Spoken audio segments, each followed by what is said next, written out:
मेरे प्यारे बच्चों, सबको मेरा नमस्कार। आज हम आपको क्लास 9th की मैथ पढ़ाने चल रहे हैं। इसका पहला चैप्टर है नंबर सिस्टम यानी संख्या पद्धति। इसके पहले मैंने पहले वाले वीडियो में संख्या पद्धति के बारे में बताया था। अब आपका चैप्टर स्टार्ट हो रहा है। आज पहली क्लास है, एक्सरसाइज फर्स्ट का ए है। अब यहाँ पे हम देखते हैं, थोड़ा सा हम समझते हैं कुछ चीज़ों को। जैसे हम कह दें आपको कि थोड़ी सी चीज़ हम बताना उसमें भूल गए थे, हम इसमें देख ले रहे हैं। इंटीजर्स जिसे कहते हैं हम पूर्णांक।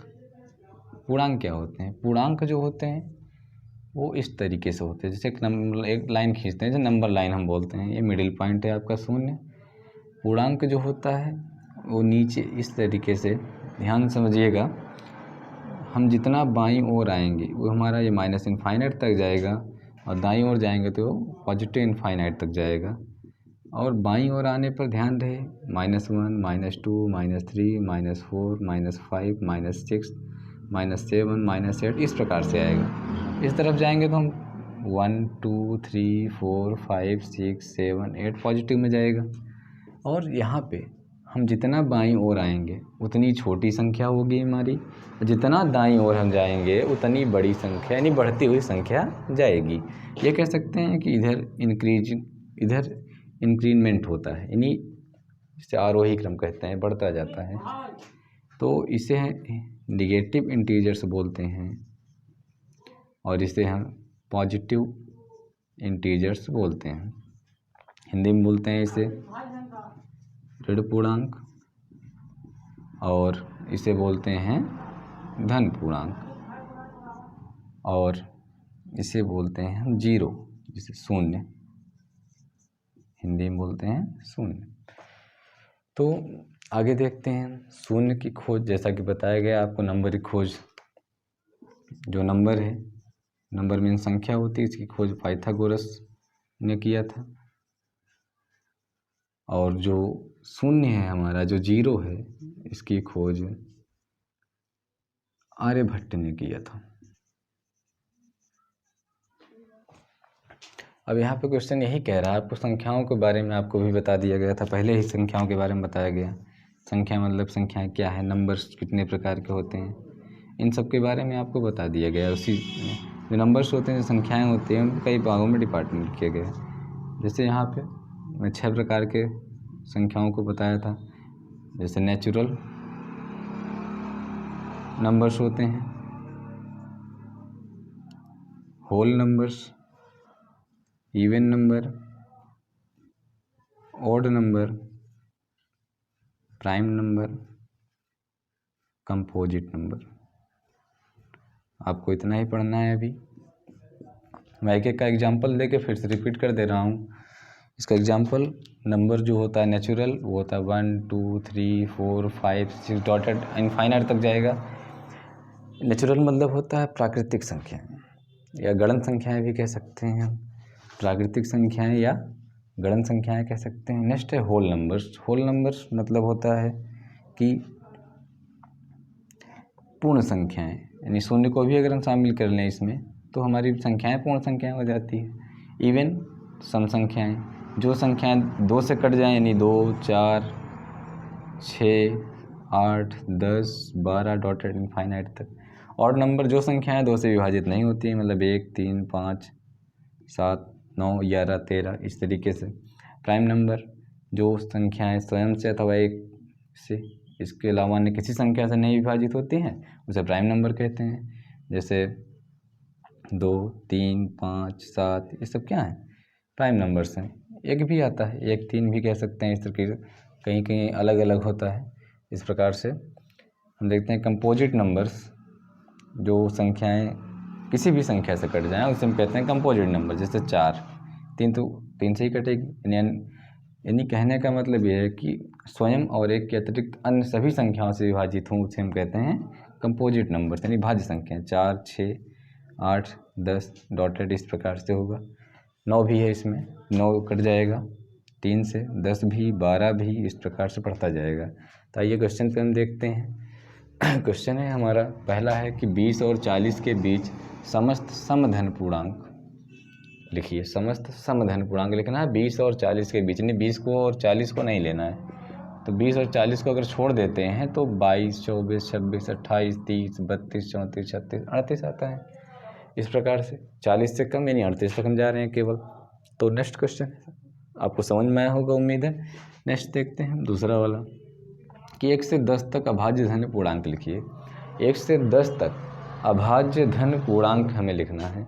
अभाज्य धन पूर्णांक प्राइम नंबर्स जिसे बोलते हैं, अभी मैंने बताया आपको, हम 1 भी ले सकते हैं, 1 को लेना है। यहाँ पे 1 से 10 तक कह रहा है, यानी 1 को भी ले सकते हैं, 10 को भी ले सकते हैं।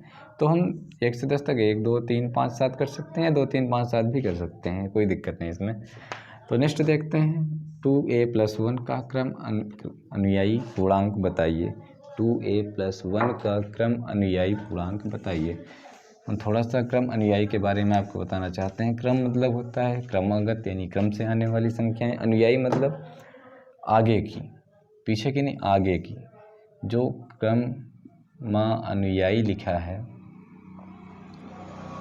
तो यहाँ पे थोड़ा सा समझते हैं। हम लोग इससे पहले कहते थे अनुवर्ती। क्लास 6, 7 या 8 में हम लोग पढ़े होंगे कि अनुवर्ती, या पढ़े होंगे उत्तरवर्ती, 2-3 नामों से जाना जाता है। तो हम इसे कह सकते हैं, जैसे मैंने कोई नंबर दिया 15 का हम पूछ लें कि अनुवर्ती की संख्या क्या होगी या उत्तरवर्ती संख्या क्या होगी, या हम कह सकते हैं क्रमानुयायी क्या होगा। तो क्या करते हैं, हम इसमें +1 कर देते हैं, कितना हो जाता है ये 16। अगर हम इसी 15 कहते हैं पूर्ववर्ती बताइए, पूर्ववर्ती, तो पूर्ववर्ती चेंज हो जाता है, ये आपका उसके जस्ट पहले वाली संख्या होती है। तो 15 के पहले क्या आता है हमारा 14 आता है।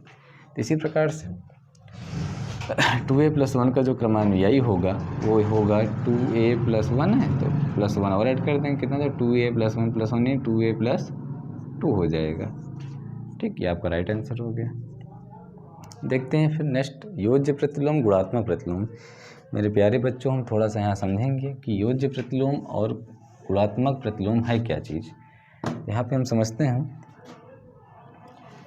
कि योज्य प्रतिलोम, योज्य प्रतिलोम और क्या है हमारा गुणात्मक प्रतिलोम। देखते हैं यहाँ पे योज्य प्रतिलोम जो संख्या होती है उसे जो निकालना पड़ता है हमको, जैसे हम कोई नंबर मान लें ए का हमें योज्य प्रतिलोम बताइए।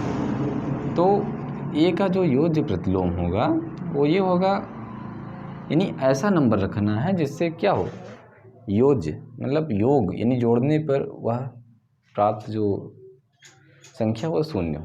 तो यहाँ पे ऐसी संख्या हमारी क्या होगी, जस्ट इसी का निगेटिव कर देंगे हम, पॉजिटिव में है।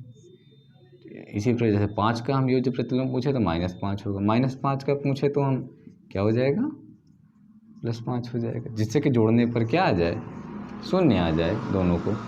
नेक्स्ट है गुणात्मक प्रतिलोम। गुणात्मक प्रतिलोम इसका क्या कहते हैं, 0 आना चाहिए, लेकिन इसका हर एक सॉल्व करने पर 1 आना चाहिए। गुणात्मक मतलब गुणा करें, जैसे कोई ले लें ए, हम ए का पूछ लें आपको क्या है गुणात्मक प्रतिलोम क्या होगा, ए का गुणात्मक प्रतिलोम क्या होगा। तो क्या करेंगे हम ए के स्थान ए से ऐसी कौन सी संख्या से मल्टीप्लाई करेंगे जिससे क्या हो 1 आ जाए। तो ए में ऐसी संख्या गुणा करना है कि हमको, यानी ए इंटू ए से में करना है 1/a से कर देंगे, इसका अपोजिट कर देंगे। ठीक, तो ये गुणा करने पर हमारा आंसर 1 आ जाएगा। तो समझ गए होंगे आप।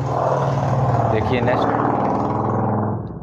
-5 का गुणात्मक प्रतिलोम है -1/5 2/3 का जो गुणात्मक योगात्मक प्रतिलोम होगा -2/3 होगा। गुणात्मक करेंगे तो पलट देंगे भाई, योगात्मक वाले में यहाँ पे योगात्मक है, मिस्टेक हो गया, ध्यान से देखिए आप। योगात्मक, ठीक, योगात्मक प्लस है तो माइनस, माइनस है तो प्लस कर देंगे, लेकिन गुणात्मक में माइनस है तो माइनस हो या प्लस हो इससे मतलब नहीं है। -5/1 है, इसका उल्टा कर देंगे -1/5, राइट आंसर हो जाएगा हमारा। नेक्स्ट है P+Q और P-Q का योगात्मक प्रतिलोम, दोनों का योगात्मक, यानी ब्रैकेट वैसे आप रहने दीजिए, आगे चिन्ह माइनस लगा दीजिए, ये भी ऐसे आगे माइनस चिन्ह लगा दीजिए। मुझे उम्मीद है कि आपको समझ में आ रहा होगा। हम नेक्स्ट क्वेश्चन देखते हैं, x के किस 7वां नंबर है, x के किस मान के लिए 5 × 3 × 2 = 5 × 3 × x कथन सत्य है, यानी यक्स की वैल्यू निकालना है। तो देखते हैं 5 यहाँ 5 यहाँ है, 3 यहाँ 3 यहाँ है, यक्स के स्थान पे क्या है यहाँ पे 2, तो यहाँ पे यक्स का आंसर आ जाएगा हमारा 2।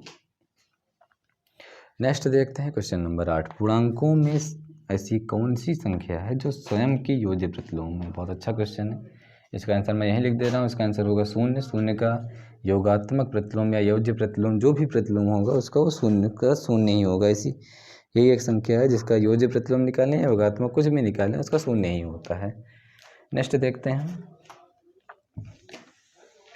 नेक्स्ट है हमारा, यदि लास्ट क्वेश्चन है, अच्छे से समझिए आप। यदि a समधन पूर्णांक है तो बताइए कि संख्या a-1 a+1 सम अथवा विषम है। तो यहाँ पे देखते हैं, यहाँ पे दिया है, क्वेश्चन में लिख देंगे हम, दिया है यानी गिवन दैट। तो दिया है यहाँ पे कि